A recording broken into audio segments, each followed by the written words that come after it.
दिल दे के तुझे हमने एक बात तो जानी है। कहते हैं जिसे दुनिया में मोहब्बत, वो एक जहर का पानी है। नमस्कार दोस्तों, मैं हूं आपका दोस्त जयेश और आप सुन रहे हैं बुक ऑडियो। कहानी का शीर्षक है गुनाह जो मैंने किए और इसके लेखक हैं पवन जैन। आइए दोस्तों सुनते हैं इस किताब की 7वीं कहानी, मृग तृष्णा। प्रेम, प्यार, आसक्ति, आकर्षण। बचपन से ही ये शब्द किसी न किसी रूप में सुनता रहा हूं। माँ का दुलार, भाई बहन का प्यार, भाभी के प्रति आकर्षण। मोहल्ले की एक बहुत सुंदर लड़की थी। जब घर से स्कूल के लिए निकलती थी तो सारे मोहल्ले के लड़के घर से बाहर आ जाते उसकी एक झलक देखने, जबकि रोज वो वही होती थी। लेकिन ये किसी का औरा होता है, आभा मंडल, जिससे प्रभावित हुए बिना कोई खुद को रोक नहीं पाता। लेकिन पता नहीं क्यों मैं खुद को इन सब से दूर रखता आया था। मुझे बड़ा अजीब लगता था कि कोई लड़की या स्त्री ये सोचे कि मैं उसके सौंदर्य से प्रभावित हूं। मेरी सोच के अनुसार पुरुष की एक गरिमा होती है और हमेशा उसे अपनी इस गरिमा का बोध होना चाहिए, और स्त्रियों के संबंध में पुरुष को मर्यादित होना चाहिए। मैं ये नहीं कहता कि वर्तमान माहौल में राम होना संभव है, लेकिन गरिमा और मर्यादा का ख्याल रखते हुए कृष्ण जैसा तो बना ही जा सकता है। स्त्री और पुरुष दोनों एक पारस्परिक आकर्षण, एक स्वाभाविक और नैसर्गिक प्रक्रिया है, एक केमिस्ट्री है, केमिकल लोचा जिसे कह सकते हैं। सुंदरता बहुत व्यापक शब्द है। बाहरी रूप रंग पहली नजर में आकर्षित करते हैं किसी को भी, लेकिन रिश्तों में स्थायित्व तभी आता है जब दोनों के मानसिक और बौद्धिक स्तर में भी समानता हो। पहली नजर का प्यार या आकर्षण अक्सर क्षणिक होता है, ज्यादा दिनों तक टिकता नहीं। यह अक्सर किशोर वय में होता है, लेकिन फिर भी कोई लाख कितनी भी कोशिश करे, स्त्री यदि ठान ले तो कोई भी पुरुष, चाहे वो ऋषि मुनि ही क्यों ना हो, स्त्री के मोह पाश में बंधने से खुद को नहीं रोक पाता। और मैं जो खुद को इतना मानता था, कहां रोक पाया अपने आप को। शायद इसलिए भी कि मैंने युवा अवस्था में कदम ही रखे थे, और ऊपर से चाहे जितना भी बनता था, लेकिन स्त्री के सामीप्य की चाह कहीं ना कहीं मेरे मन के भीतर भी थी।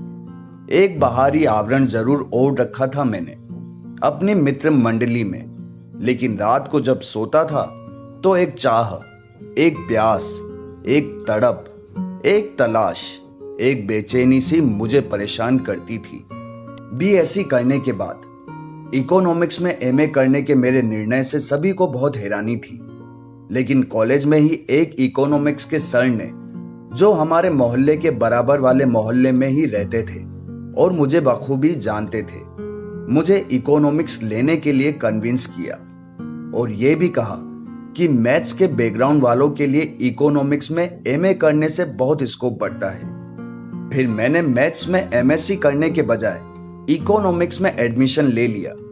सर ने वादा किया था मुझे इकोनॉमिक्स के फंडामेंटल क्लियर कराने के लिए। सच में शुरू शुरू में इकोनॉमिक्स बहुत बोर लगी, क्लास में बिल्कुल भी समझ नहीं आता था, और फिर मेरे तमाम फ्रेंड्स को तो फिजिक्स या केमिस्ट्री में एडमिशन मिल गया था, और जो इन दोनों में से किसी में भी नहीं आए थे उन्होंने मैथ्स लिया था पोस्ट ग्रेजुएशन में। पता नहीं मुझ पर ही क्यों सर ने इतना जोर डाला, और मैं अपनी मुख्य धारा से निकलकर खुद को बिल्कुल अलग थलग महसूस करने लगा था। बिल्कुल वैसे जैसे उस समय हेमा मालिनी स्मिता पाटिल की तरह ऑफबीट फिल्म में एक्टिंग करने के लिए हाँ कह दे। खैर, अब जो होना था वो हो गया। करनी नौकरी ही थी। बाबूजी बस यही चाहते थे कि किसी तरह सरकारी नौकरी लग जाए उनके बेटे की, ताकि घर में कुछ आर्थिक मदद हो सके। और मैं भी ऐसा मेधावी नहीं था कि आईएएस बनने के सपने पालूं, तो कोई गम भी नहीं था।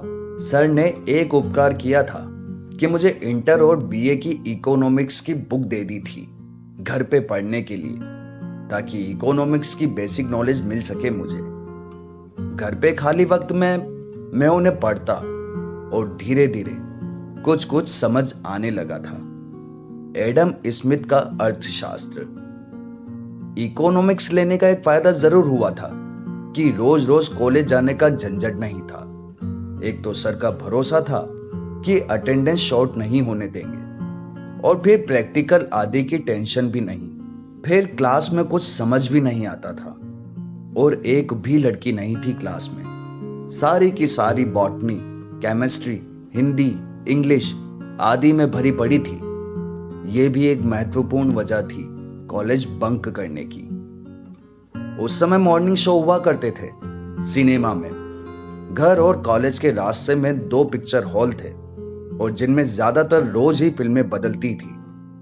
मैंने दिलीप कुमार, राज कपूर, देवानंद, गुरुदत्त और भी न जाने कितनी क्लासिक फिल्में मॉर्निंग शो में कॉलेज बंक करके ही देखी थी।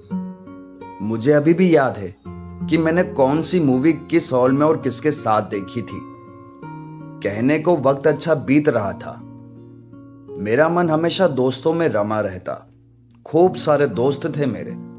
दिन भर घर से बाहर रहता। बाबूजी जल्दी सो जाते थे। बस बड़े भैया का डर रहता था। चुपचाप दबे पांव घर आता और बेचारी अम्मा मेरी राह तकती। भैया और भाभी का अलग रूम था।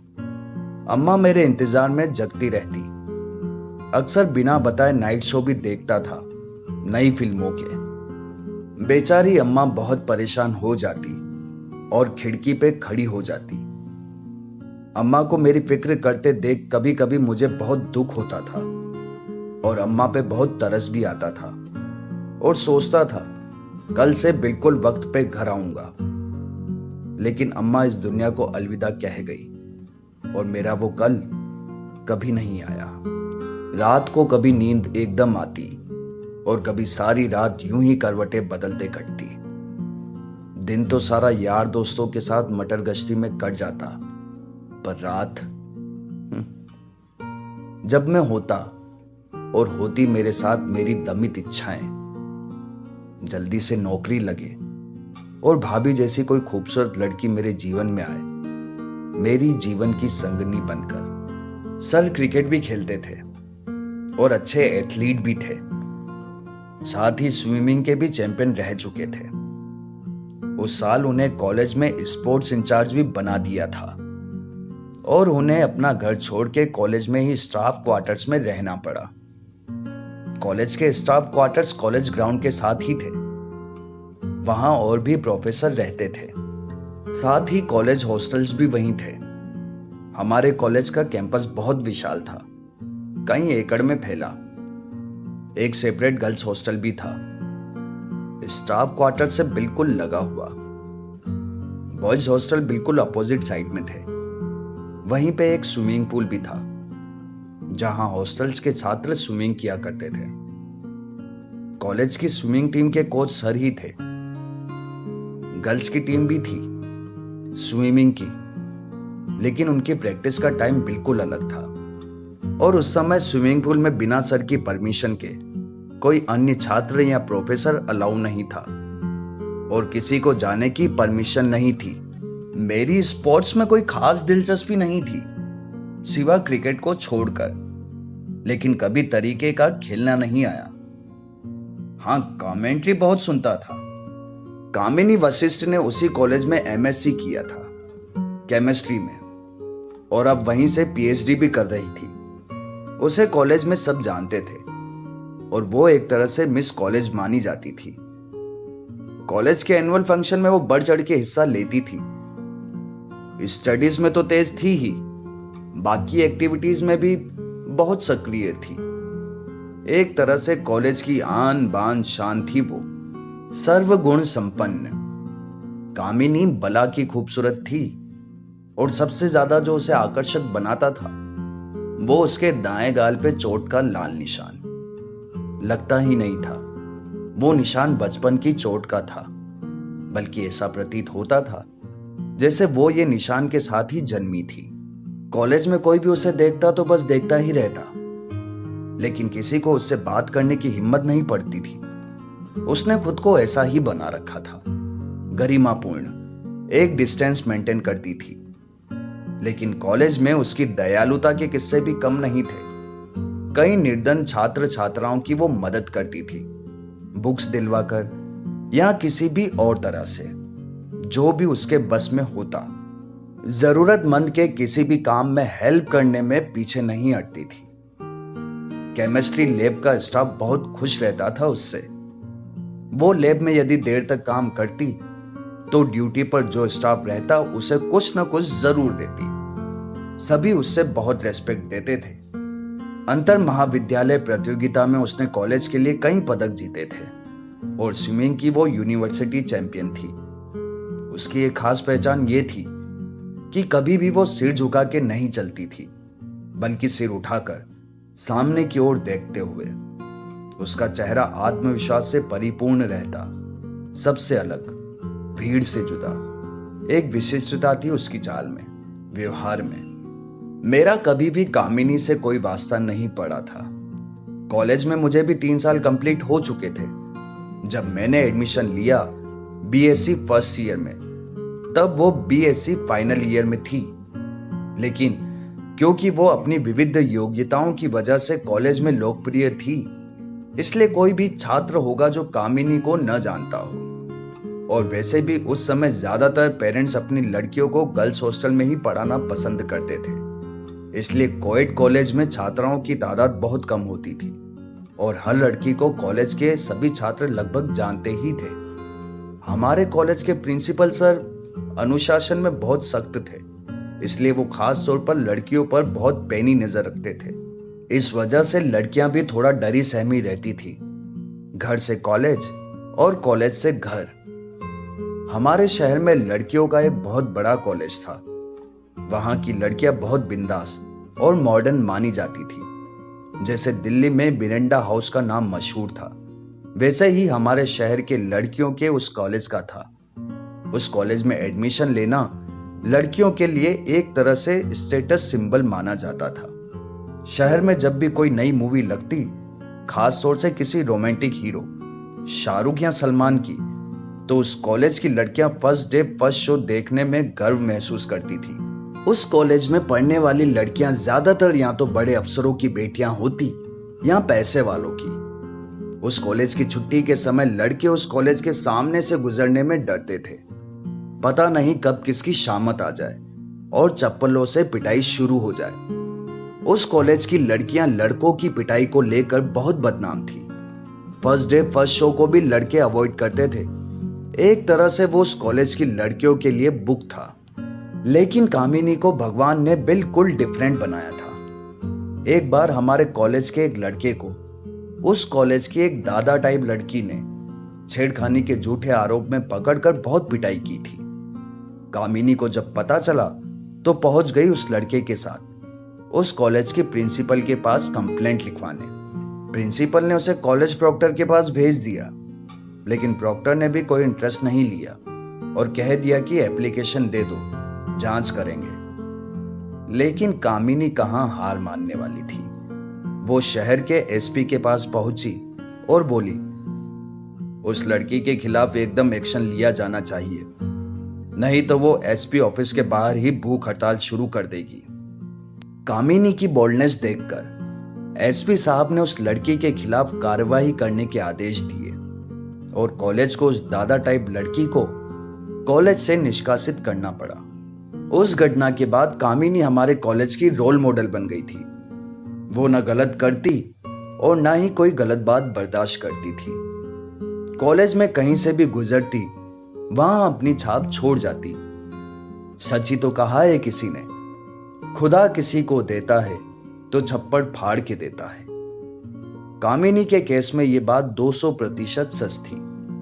जिस्मानी सौंदर्य जैसे उसे गढ़ते वक्त ईश्वर ने खुद उसका श्रृंगार किया था और फिर सर्वगुण संपन्न। पढ़ाई के साथ वो कथक नृत्य भी करती थी। जब लास्ट ईयर कॉलेज के एनुअल फंक्शन में उसने पिया तो से नैना लागे रे गीत पर नृत्य किया था तो पूरा प्रांगण जैसे थम गया था। सब सम्मोहित से कामिनी के अद्भुत नृत्य में खो गए थे और जैसे ही वो गई तो सबको होश आया। और बहुत देर तक तालियों की गड़गड़ाहट थमने का नाम नहीं ले रही थी। यूं तो कामिनी से मेरा कोई वास्ता नहीं था, लेकिन जब भी कॉलेज जाता तो ये मन जरूर करता कि कामिनी की एक झलक देखने को मिल जाए। पता नहीं क्यों ऐसा था। शायद कॉलेज के सभी लड़के मेरे जैसा ही सोचते हों कामिनी के बारे में। जिस दिन कॉलेज में उसको नहीं देख पाता था तो मन में एक अजीब उदासी छा जाती। मैं अपने मन को लाख समझाने की कोशिश करता, लेकिन मन मानता ही नहीं था। कामिनी मेरे ख्यालों में बस गई थी। रात को सोते समय भी उसका ख्याल, जागते भी वही मेरे दिल और दिमाग में। क्या हो गया था मुझे? जिस लड़की ने एक बार मेरी तरफ न देखा हो और जिसके लिए मैं नितांत अजनबी था, न वो मेरे क्लास फेलो थी, न मेरे मोहल्ले में रहती थी। बिल्कुल फालतू में ही दिमाग खराब था कामिनी के लिए। लेकिन मेरे पास कोई हल न था उसका। कॉलेज में किसी लड़के या प्रोफेसर से बात करती तो मुझे बहुत जलन और ईर्ष्या होती, मगर कामिनी को लेकर मेरी दीवानगी का किसी को भी पता नहीं था। उसका बिल्कुल जिक्र नहीं करता था मैं अपने दोस्तों से, जैसे कामिनी और मैं सच में एक दूसरे से परिचित हूं, दोस्त हूं, एक दूसरे से प्यार करते हूं। बिल्कुल उसी तरह उसको छुपा कर रखता था। मैं ये भी सोचता रहता कि काश मैं उसकी लैब में काम कर रहा होता तो वो मुझसे बात तो करती। बेहिचक उसे लैब में काम करते देखता तो रहता। सोचता मेरे से ज्यादा खुशकिस्मत तो लैब में काम करने वाला है। कम से कम उसे कामिनी का सामीप्य तो मिल रहा था।